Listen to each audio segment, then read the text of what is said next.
sur les carreaux de la DIC en garde à vue a craqué.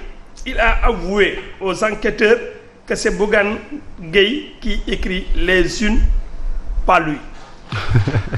non dañuy waxtaan tudd ba tur ki ko bind ñu ngi koy tasaare ci réseaux sociaux yi dans un état de droit kii wax lii. ni ñu convoqué Simon Faye noonu la ñu ko war a convoqué. effectivement. parce que benn tudd na DIC tuumaal na DIC. ndax nee na Simon Faye moo craqué wax ne Bougane mooy bind te Bougane mosut a bind. quand on parle de journaliste on parle de chapeau. Bougane n'est pas un journaliste qui écrit. Donc les chapeaux ne reviennent pas à Bougane. Donc si celle qui a écrit ça, si elle est journaliste, on doit revoir ci ban école de génne. Deuxième point ba. Offenser la dignité de Simon Faye weesuwul lii. Même bu doon dafa fanaan ci ay karo sax du teggin ñu koy waxtaane et d'autant plus que Simon Faye à tout moment mu ngi naan il se porte bien.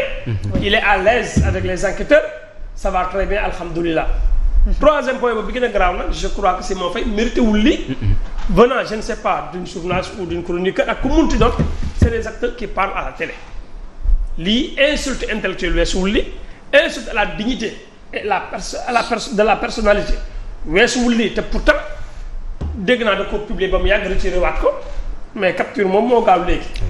donc du moom rek depuis hier il y a une certaine presse depuis qu'on a interpellé Simon Faye il y a des soi-disant journalistes ou des chroniqueurs yoo xam ne ils s'acharnent. Ah oui, effectivement. Sur Simon Faye. Et c'est quoi le problème? Ils sont envoyés par la République wala par un pouvoir wala qu'est-ce qui se passe? J'ai pas compris. li tax ma posé cette question mooy ñi di chroniqueur wala ñi di journaliste dañoo war a yem ci seen métier mais ils ne doivent pas porter le combat d'un X ou Y. te ay chroniqueurs di wax naan oui parce que dafa tudd le premier ministre donc dañ ko war a massacrer mais un journaliste qui parle de ça. beneen point bi mooy je l'ai dit hier quand la société civile s'indigne quand les droits de l'homme s'indignent par rapport à ce qui se passe sur Simon la presse moo waroon jiitu ci indignation bii toute la presse dans sa globalité dans sa généralité ñoo waroon maase naqarlu lii parce que ñoom seen corps la ñu laal. C'est la triste solidarité de corps moo war a feeñ fii. même bu fekkente ne Simon Faye mi ñuy topp tooñ na wala juum na ñoom dañ ko war a jàppale ba noppi suñ paree xool naka la ñuy def ab yaram benn cër bu ci amee lor wala mu feebar cër yépp ay solidarité wu. Effectivement. Boo demee dans la santé solidarité de corps da nga koy gis dans l'armée pareil mais malheureusement nag actuellement là où nous sommes nous avons la presse du pouvoir. Oui. La presse de l'opposition les chroniqueurs du pouvoir les chroniqueurs de l'opposition loolu moo am Sénégal nañ ko waxtaanee. et que la presse du pouvoir dafa am doole boo xam ne tey. am nañu droit di saaga. am nañu droit di xaste am nañu droit di jël ay articles di ko partager waxte que du leen si convoqué.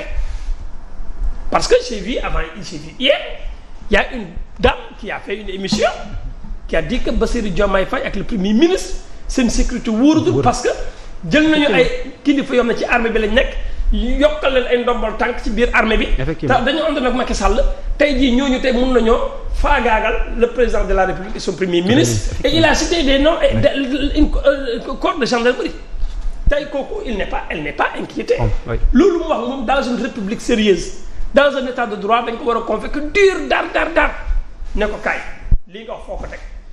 venant à Simon Faye page officielle Zik FM Facebook moom la ñu wax ne moom la ñu partagé article boo xam ne Afrique Presse moo ko Afrique Confidentielle moo ko bind. mais Afrique Confidentielle li mu bind ñëpp a ko partagé ñëpp a koy waxtaane dans les pays étrangers ñu ngi koy waxtaane maa ngi vidéo boo xamante ne ay étranger ñag ivoirien la xaw ma togolais la kooku moom dafa def vidéo teg article bi di décortiquer article bi nga xam ne moom la Afrique Confidentielle bind ci la convocation de Ousmane Sonko en Côte d'Ivoire par Ouattara loolu la Afrique Confidentielle wax Simon Faye bindul. Simon Faye administré wul page Facebook boobu. ay journalistes yi nga xamante ne ñoo nekk ci responsabilité amul benn journaliste boo xam ne bind nga partagé nga am nga ci loo ca laale man am na page boo xamante ne ay page yoo xam ne ñaar ba ñett xam ne nit créé woon na ko ci sama photo lañ ci def am na xaw page boobu et j'en passe. Nous sommes actuellement dans un monde qui est maintenant un village planétaire à travers les réseaux sociaux. da ngay gis kenn ko yor plus de 52 comptes Facebook mais tey je donne un exemple Xalaat TV kan moo ko xam Xalaat TV jamonoy émeute yi bokk na si ñu doon jàngale ni ñuy defaree cocktail molotov Xalaat TV kan mën na la wax presse boobu kan moo ko moom. Et pourtant Xalaat TV le ministère de la communication da ko validé. da ko boole ci presse yi nga xam ne c'est des presses qui sont valides. Xalaat TV doo gis mu bind. Xalaat TV gisoo mu am article xamoo kan moo ki signé xamoo kan moo journaliste am et pourtant Xalaat TV te dañ ko reconnaître au moment où on reconnaître bi ñu doon reconnaître Xalaat TV dañoo ne woon Sen TV ak Zik FM ne sont pas reconnus parce qu'ils sont pas en règle waaw Xalaat TV li mu doon def démb moo gën a doy waar téeméeri ju doon ko li nga xam ne moom la ñu wax tey. léegi nag pouvoir bi fi nekk tey le procureur bi nga xam ne moom moo assigné Simon Faye pour mu wuyu si ko mu defal ko garde à vue ndax ne nag article ba Afrique confidentielle lañ partagé mais procureur boobu aussi maa ngi koy xam rek mu dem. convoqué Afrique confidentielle effectivement. ndayu mbi li ngi bind Afrique confidentielle dafa wax ne Ousmane Sonko dañ ko convoqué Côte d'Ivoire par Alassane Ouattara suñ jëlee géopolitique bi fi am actuellement Sénégal dañ ko entouré c'est un cercle de feu. moo ko entouré Guinée.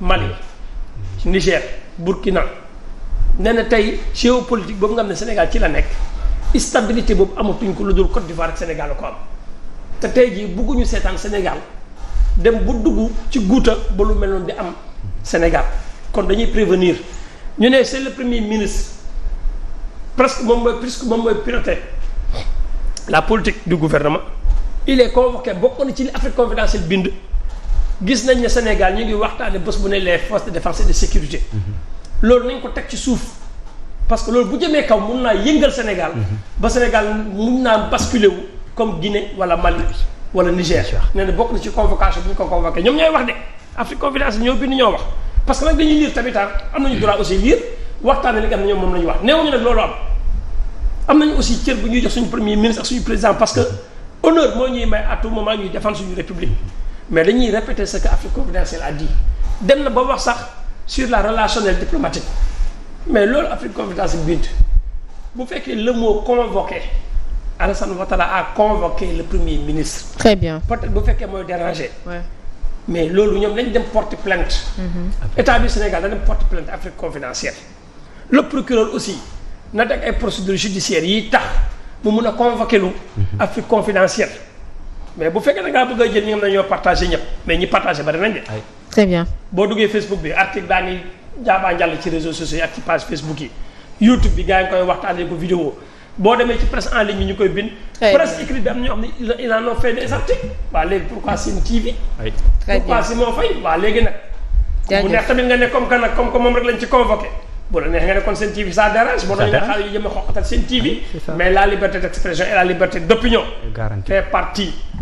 des règles yi nga xam ne Sénégal da ko ratifié. sur la déclaration universelle des droits de l'homme nous avons ratifié cette convention mooy la liberté d'opinion la liberté d'aller et de venir la démocratie ñu libéré ku nekk am sa sañ-sañ ak sa xalaat di wax ni nga ko war a waxee mais ci yoon ak ci teggin Simon Faye ku yaru la Simon Faye ku discipliné la Simon Faye def na 25 ans 28 ans de métier de journaliste mosuñu koo taqal mosuñu koo tuumal képp koo xam ne da nga koo sosal ci indiscipline wala nga sosal ko ci farfarloo da ngaa naafeq wala ngay wax loolu neex mais Simon Faye ñi ànd ak moom ñëpp te mos a jëflante ak moom ñëpp xam nañu éthique ak déontologie journaliste ci moom la tàmbale jaajëf et sur ce li mu wax itam li mu non on est ensemble ci li nga xamante ne itam Simon wax na ko enquêteurs yi aussi bokk na ci li nga xamante ne moom te ne moom la ñu koy toppee muy diffusion de fausses nouvelles que ni xamul woon l'existence bi nga xamante ne page Facebook du nom de Zik FM Sen TV ignoré te li nga xamante ne moom moo di existence bi de même que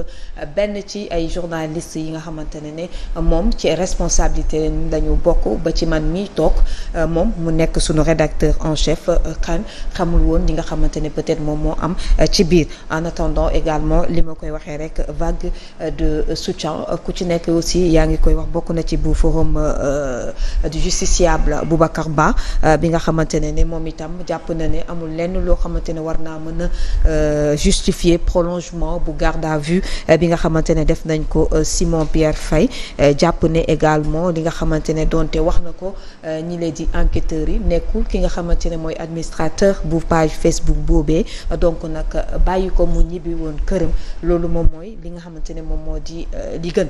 alors sëñ Saliou yooyu itam maa ngi lay ziar bu wér a wér ñu nekkoon itam ci li nga xamante ne peut-être moom moo di rek waxaat actualité bi ñëwaat un peu ci prolongement bu garde à vue bi nga xamante ne def nañ ko Simon Pierre Faye rédacteur en chef bu Zik FM Sen TV. C'est désolant ci li nga xamante ni si d'ailleurs il a été convoqué par des délits de forme loo xamante ni si la yaakaar nañu démocratie fi muy toll tey jii nii avec la liberté d'expression et la liberté de la presse. am na loo xamante ni si